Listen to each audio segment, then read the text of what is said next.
What is the secret to the monumental success at Google? Today, we're looking at 3 lesser-known stories about Google, 3 short stories that I believe underline the reasons they've been so mind-blowingly successful, and 3 stories that we can all learn something from. Google was founded by Larry Page and Sergey Brin in 1998 when they were at Stanford University. Larry and Sergey invented a system called PageRank to help them rank and organize the millions of websites on the fast-growing new platform, the internet. They called it Google because a Google is a mathematical term for a really big number. The rest, of course, is history, and today Google handle more than 8.5 billion searches per day, 99,000 per second, and 2 trillion per year. The company does $300 billion per year in revenue and employs more than 180,000 staff. It's widely considered to be one of the most innovative, successful, and admired companies that ever existed. Now, there are a million things I could chat about when it comes to Google. I vividly remember the first time I ever saw Google search, and I've had countless conversations over the years about their business, culture, innovations, and ideas. But there are 3 stories that for me capture some of the keys to their success. 3 stories that speak to how Larry and Sergey have gone from the garage to the Googleplex and beyond. Story 1, Lego. We all know Lego, the Danish company that makes the little colourful interlocking plastic bricks that are a gateway to the creativity and imaginations of children and grown men everywhere. What do you think a plastic toy and a tech giant have in common? Well, let me tell you.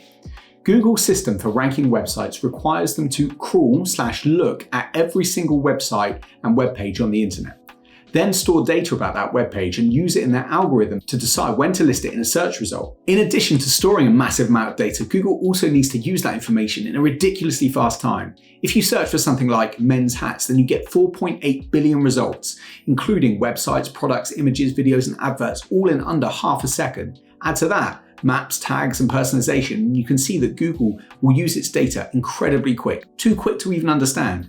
So the internet's very big, Google has a lot of data and it uses it very fast. All that requires some pretty significant computer power. Now, in the early days of Google, their results were not quite as complicated as they are today, but they were still very significant and very fast for the time. To operate, Google needed servers. They needed a lot of server space. They needed their servers to be very fast, and they needed their servers to be very reliable. But they also needed their servers to be very cheap. They were a pre-revenue tech startup operating out of a garage, and they couldn't afford the costly servers. Professional data centers of the time were not only very expensive, but they also didn't have the sort of scale that Google knew it would one day need. The internet wasn't what it is now, and reliability of data centers was very different back then. So they decided that the only solution was to make servers themselves. Rather than use costly hardware, they bought some cheap personal computers, took them apart, and custom-made their own cheap servers from the pieces. Now they had servers, but no server racks, so they made them out of Lego.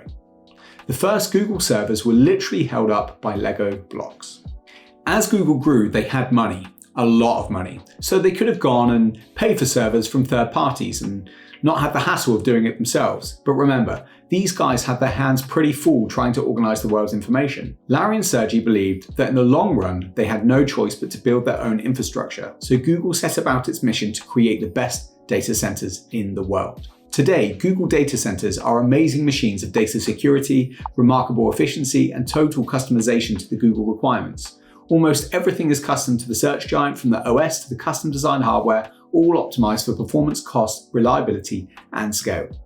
So the lesson from story 1, look to the future. Do the hard things that are right for the long term. Be resourceful and scrappy, and save cash wherever you can, preferably by using Lego. Story 2, matches. Swan Vesta Matches, to be more precise, the 140-year-old Glasgow-based producer of matches. Now, what do you think an almost century-and-a-half-old maker of matches has in common with one of the most technically advanced companies of all time? Well, let me tell you. In the early 1900s, Swan's management realized they needed new ideas to grow their company. They came up with the notion of asking their employees if they had any ideas which could improve the company's products or processes. Factory employees' ideas were not really a valued commodity at the time, so this was pretty unusual. Swan offered to reward employees whose ideas were used. Now, the story goes that one such factory worker spotted something that no one else had thought of. You see, until this point, Swan and all other matchbox companies sold their matches in a matchbox with a strip of sandpaper on both sides of the box so that you could strike your match and light it. Yes, you heard me right. on both sides of the box. The innovation from the factory worker only put the sandpaper on one side.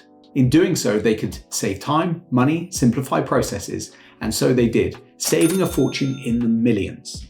Swan tapped into something super valuable, the minds of its employees, effectively crowdsourcing ideas from the people in its production line and implementing ideas to help grow the company.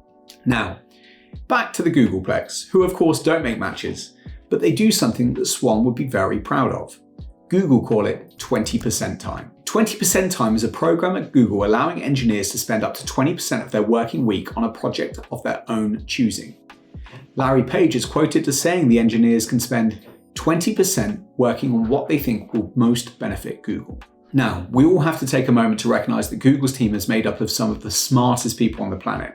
Their recruitment programs are a discussion for another day, but please note, there are some quite exceptional people employed by the search giant. So if you take exceptional people and give them access to the most powerful computing resources in history and free some of their time to express their own ideas and empower them to take ownership and create, well, then you get some pretty cool outcomes. AdSense, the advertising revenue sharing product. Google News, the aggregator of all worldwide news. Google Maps, the incredible mapping of the entire planet. And Gmail, the world's most popular email service. All of these products started as 20% time projects, conceptualized and created by Googlers. That's pretty amazing when you think about it.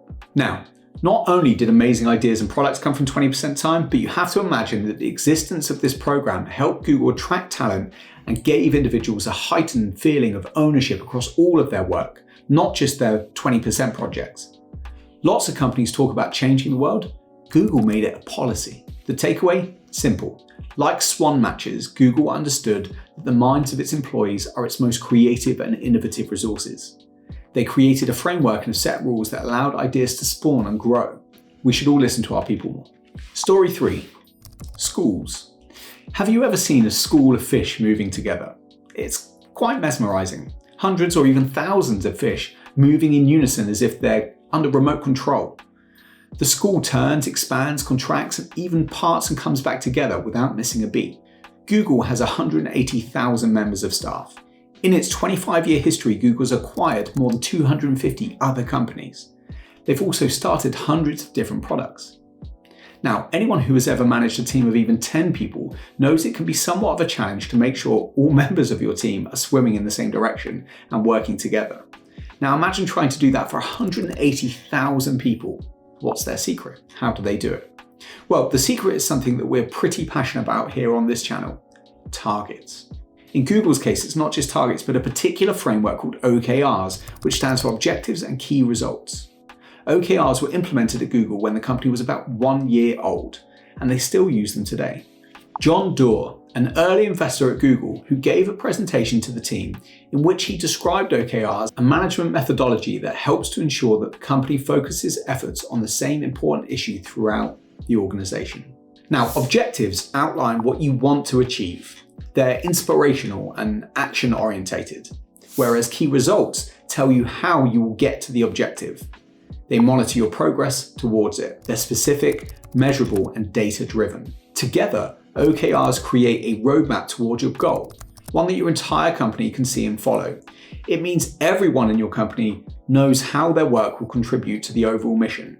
OKRs are transparent and involve a lot of data to measure performance, and Google quite like data. The other great thing about OKRs is that they're very agile. I often talk to startups about targets and they say things like, well, our business changes so much and so fast moving, our priorities shift, so it's impossible to set targets. Well, I expect whatever your business does, it's likely not as varied or as complicated as what Google was doing in the early 2000s, nor is it likely to be as big. So, if OKRs can help Google organize the world's information and 180,000 people pull in the same direction, then I expect they can work for your company as well. We have an entire video on OKRs and how you can use them in your business. I'll stick a link to that video in the description below. The learning, whatever the size of your company, get your fish to work together towards common goals and you can achieve great things.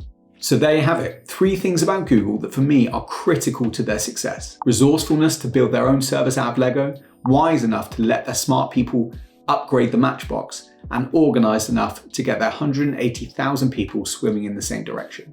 Subscribe to this channel for more content like this. Thanks for watching. I'll see you on the next one.